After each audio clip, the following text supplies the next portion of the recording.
Hola amigos, ¿cómo están? Bienvenidos a una entrevista más de DIRAP. El día de hoy vamos a hablar sobre la diabetes mellitus y vamos a estar hablando con el doctor Jorge Hernández Ramírez, egresado de la UNAM con título de médico general, egresado del Hospital 1 de Octubre del ISSSTE como médico internista, egresado como diabetólogo clínico del Centro Antidiabético México en asociación con el Instituto Nacional de Nutrición.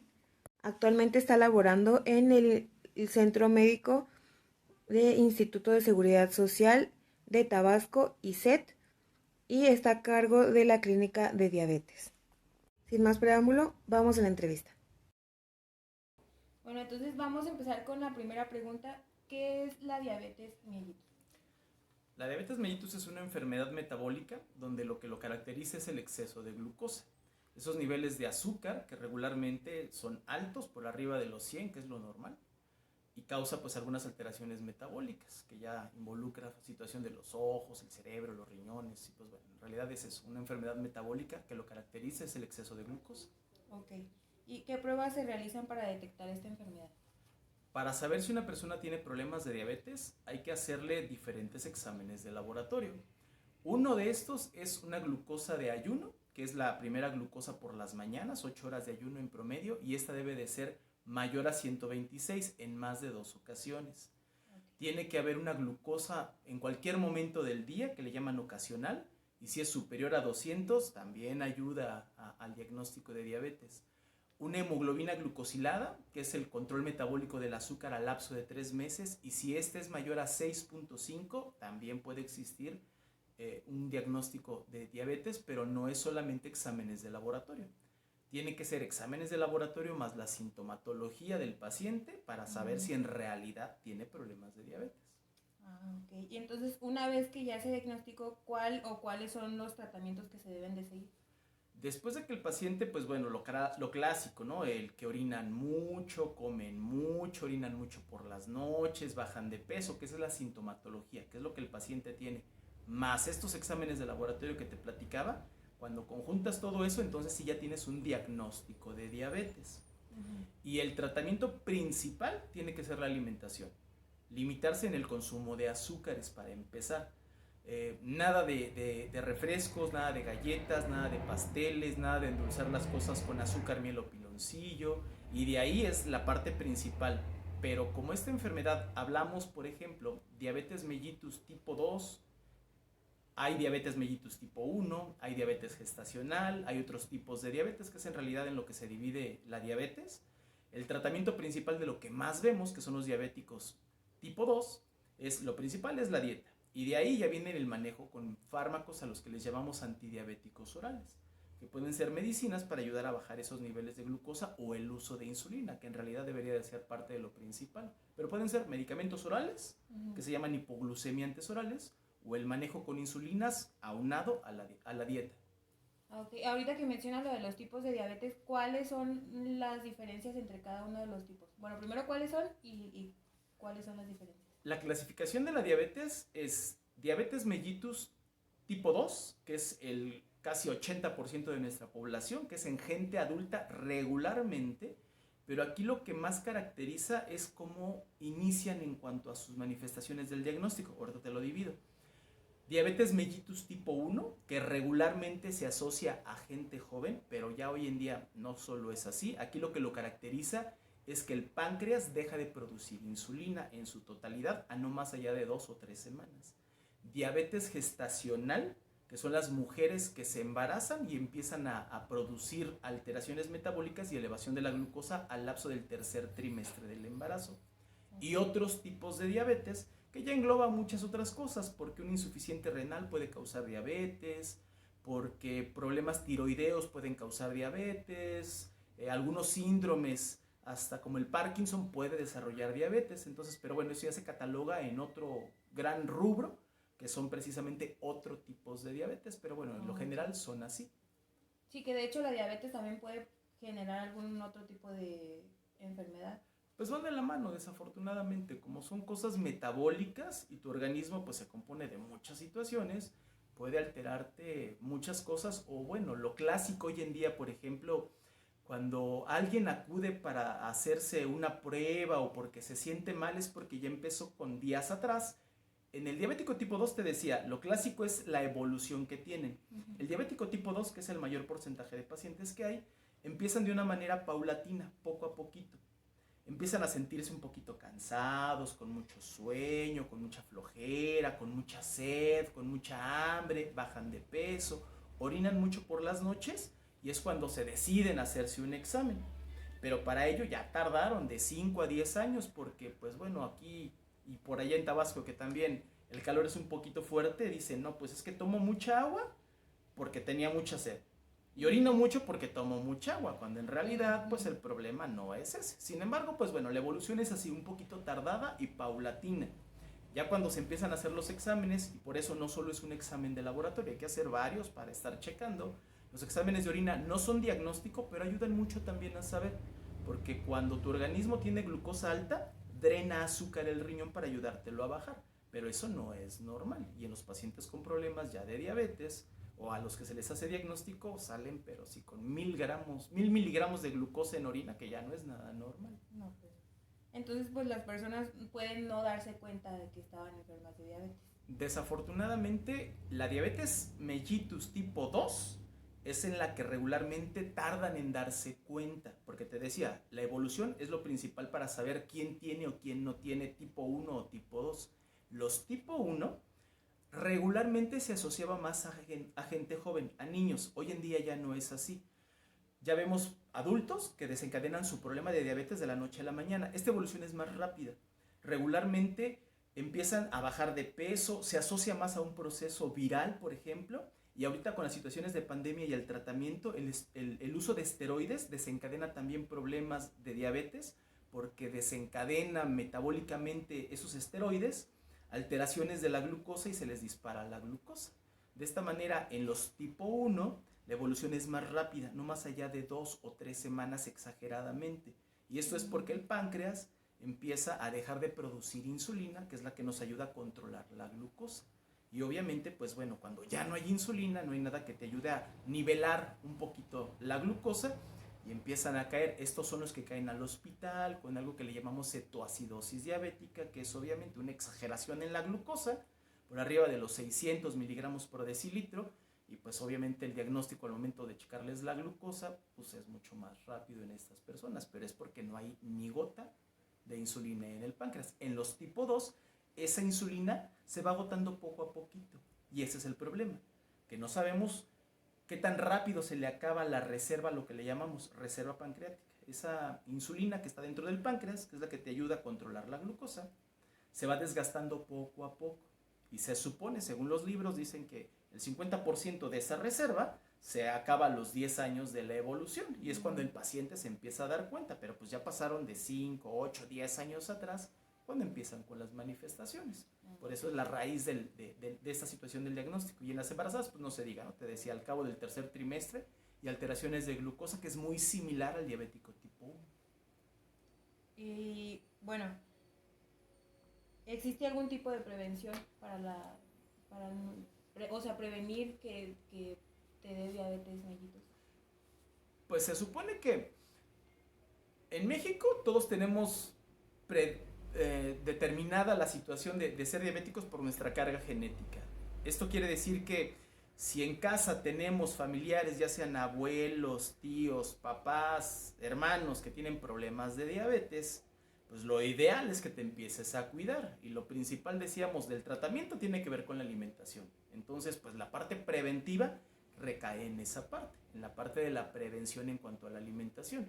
La menor cantidad de grasas, de harinas, de aceite, por lo del colesterol y los triglicéridos que también te disparan un poquito la glucosa. Entonces, como preventivo, pues puede ser mucho la alimentación, el bajarle a los carbohidratos, el bajarle a las grasas, el bajarle a las harinas, para que eso pues te pueda prevenir un poquito esa situación. De que te dé o no te dé, pues ahí sí ya es un poquito difícil saber a quién le va a dar y a quién no. Pues sí.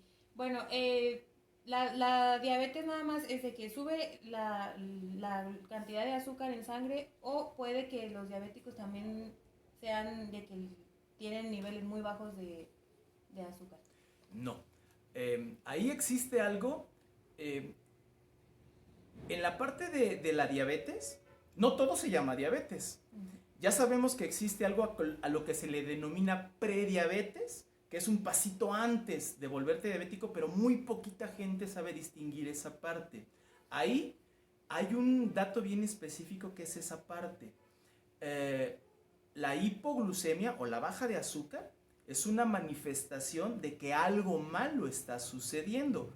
Pero bueno, es clásico que de repente vas al centro hospitalario y ves a las personas, pues un poquito subidas de peso, con malas alimentaciones, que andan de arriba para abajo y de repente se te desmayan. Les checan la glucosa y ven que la glucosa está muy bajita. Una glucosa normal debe de estar entre 70 y 100. Esa es la glucosa normal en una persona sin diabetes, y en una persona con diabetes también debería de ser lo mismo. Pero bueno, cuando le checas la glucosa a esta persona que está un poquito subida de peso, que se desmaya, checan la glucosa y anda en 40, 35. Y seguramente le dicen, oye Juanito, pues es que ¿a qué horas desayunaste? No, pues ya llevo medio día. Ah, no, pues entonces toma tu coca. Pero eso es antecedente de que algo está sucediendo. Es un estado de hiperinsulinismo. Es decir, tu páncreas está creando demasiada insulina para bajar ese exceso de glucosa. Pero es contrarregulador esta parte, pero en ese aspecto vienen esas bajas de azúcar importantes. Entonces sí, cuando por ejemplo a alguien le encuentras que la glucosa se le está bajando, delgadito o no delgadito, con sobrepeso o no sobrepeso, y tiene hipoglucemias, hay que hacerle exámenes de laboratorio para ver si no está en esa fase de prediabetes, que es muchísimo, muy sencillo de tratar, pero es muchísimo, muy difícil de hacer un diagnóstico.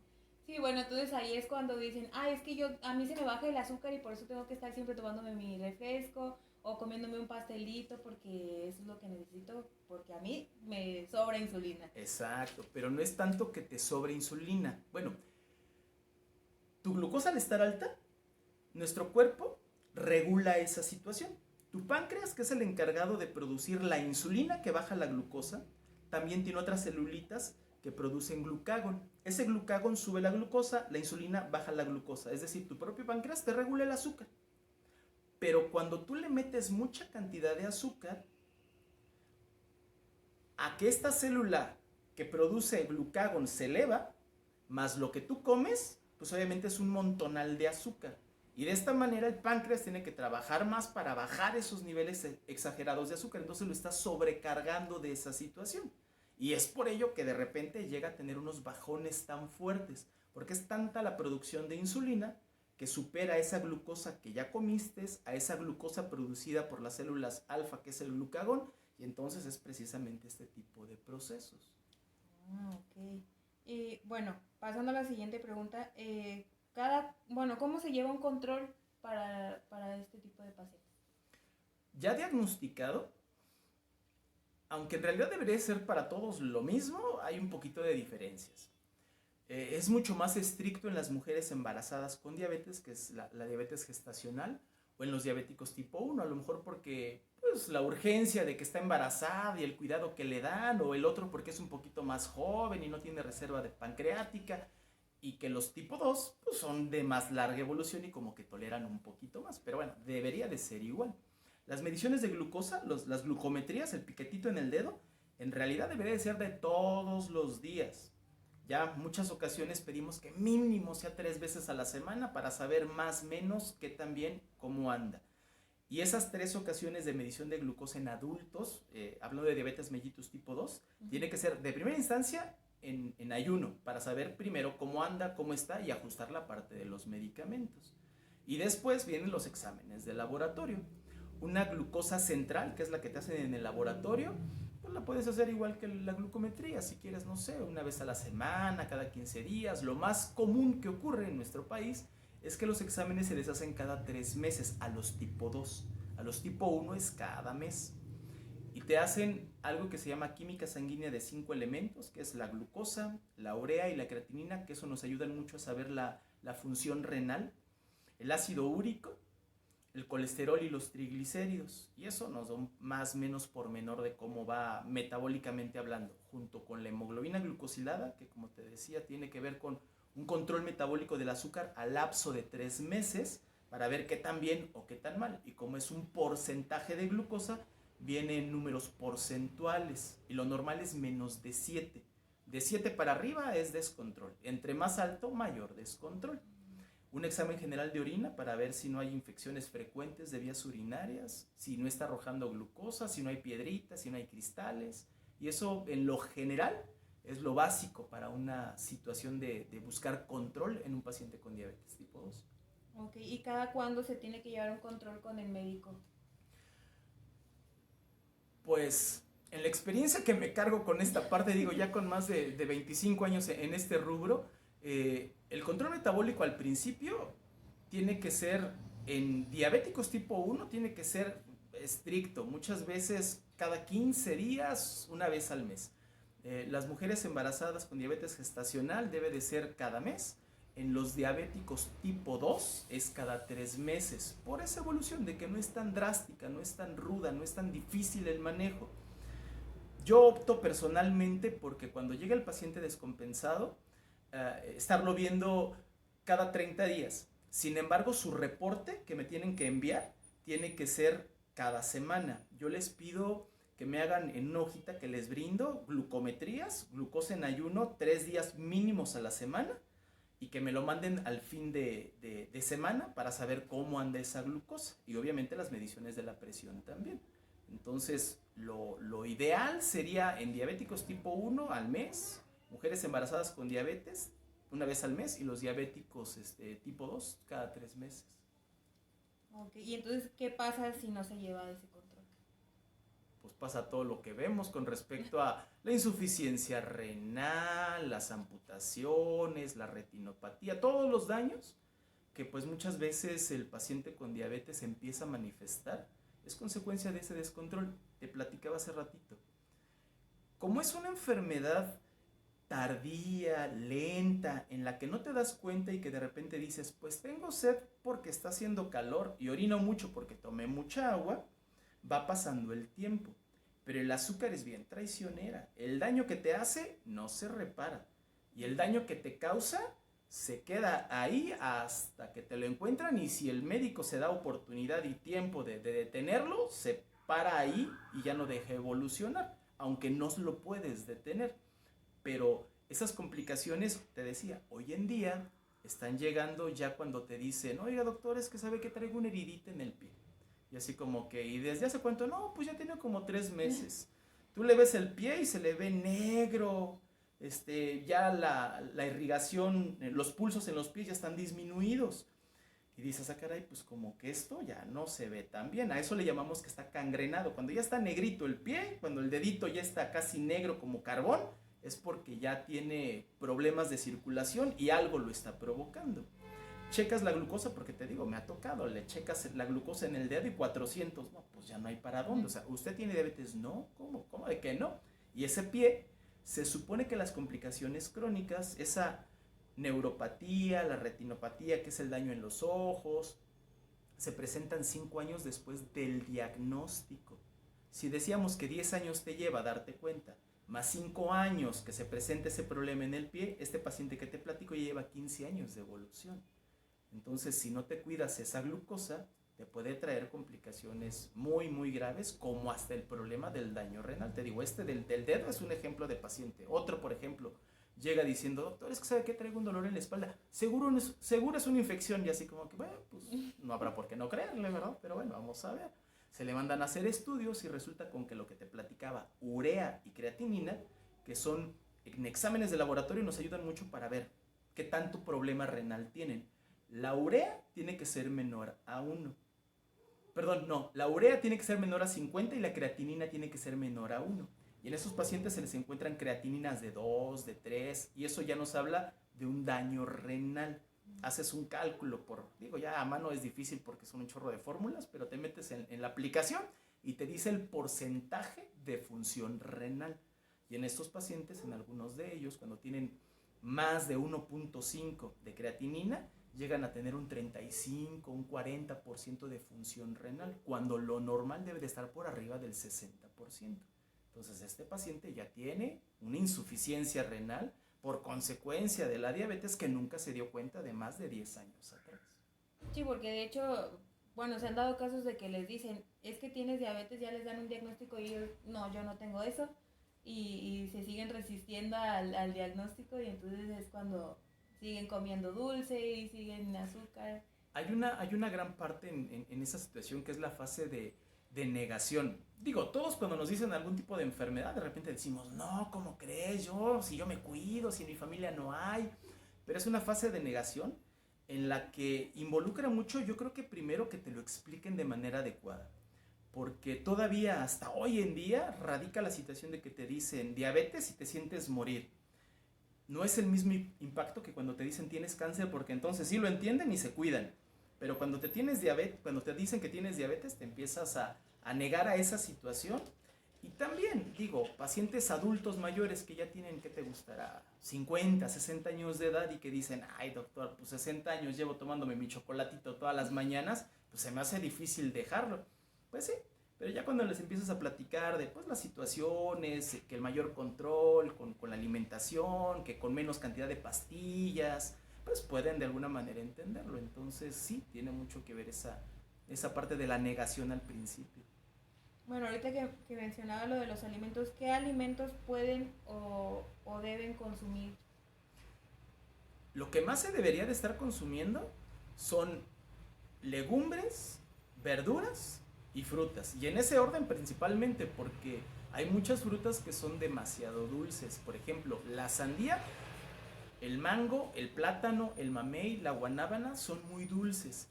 Y digo, yo acostumbro a decirles cuando preguntan, oiga, ¿y qué sí, qué no puedo comer? Y así como que, bueno, mire, vamos a hablar de frutas únicamente. Es más fácil decirle lo que no puede porque decirle toda la batería de lo que sí me voy a tardar 2 años. Entonces, lo que no, lo que no. Y así porque si no les dices no puede comer, si tú le dices cómase un plátano, se come una penca. Si le dices no puede comer plátano, se come uno. Entonces, pues bueno, ya por lo menos. Que en realidad una dieta no puede ser tan estricta. Todos los alimentos se pueden comer, pero la base de esto son las porciones, la cantidad de lo que coman. Y hablando de esas frutas, por ejemplo, que es lo que cuesta un poquito más de trabajo, no es lo mismo que te comas un plátano en cuanto a porción, porque dicen un plátano dominico, que son chiquitos, un plátano macho. No, pues son 3, no, si me como 3. No, es un plátano, o un plátano dominico o un plátano macho. O sea, da lo mismo en la concentración de azúcar que tienen. Entonces, o es uno o no es uno. Por eso regularmente les dicen, no puedes comer. La sandía es un poquito dulce, todo el mundo hemos probado, y hay unas que son más dulces que otras, pero en promedio tiene que ser lo de una ración de una taza.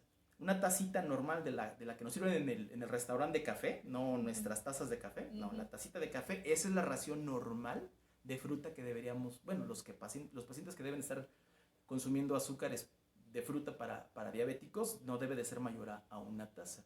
Pero lo ideal es decirles, no puede consumir sandía, mango, plátano, mamey, guanábana, que son las más dulces en la cantidad de azúcar que contienen. De ahí en fuera, la mayor parte de verduras, salvo el betabel, hay que sí limitarlo un poquito. En cuanto a la papa, hay que limitarlo un poquito por las harinas, pero no tanto por la glucosa. Y bueno, algunas otras cosas que se me pasan, ¿no? Esa parte de la nutrición sí me falla todavía un poco. Pero bueno, lo principal tiene que ser con verduras, legumbres y frutas principalmente. Hablando de carnes, realmente se puede consumir todo a menos de que tengan algún otro tipo de problema. Carne de res, principalmente pescado, mariscos casi no porque tienen mucha cantidad de colesterol y triglicéridos. Por acá no sé, el venado ese se puede comer todos los días, si no nos han invitado. ¿Qué otro tipo de carnes por acá? El cabrito se puede comer todos los días. O sea, insisto, ¿no? Todo depende de si existe algún otro tipo de problema. Hablando exclusivamente de diabetes, las carnes, solamente las que son un poco más grasosas, como la carne de puerco, que se aconseja una vez a la semana, 2 veces por semana cuando mucho y para de contar. De ahí en fuera el pollo, el pescado, la carne de res sí se puede consumir.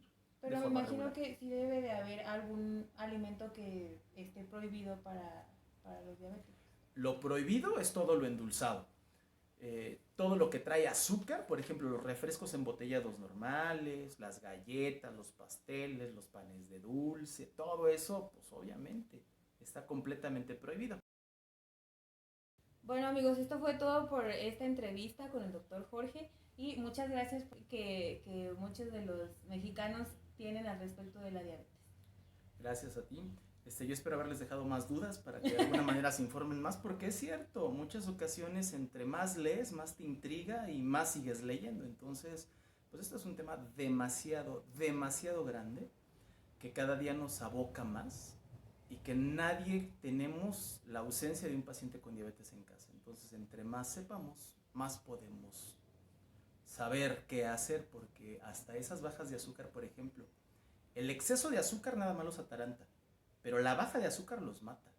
Y el qué hacer también es bien importante. La parte de los medicamentos es otra historia. Las insulinas ni se diga, porque le tienen todavía un pavor, cuando en realidad debería de ser el primer tratamiento que deberíamos de emplear. Pero bueno, ojalá y les queden más dudas. Sí, bueno, esperamos que en un futuro hagamos otra entrevista con el doctor para que nos resuelva más de algunas de las dudas que ustedes tienen o que van a tener a partir de este video. Entonces, muchísimas gracias por habernos prestado de su tiempo. Usted que es muy ocupado, muchísimas gracias. Al contrario. Y nos vemos en otra entrevista de DIRAP. Hasta luego.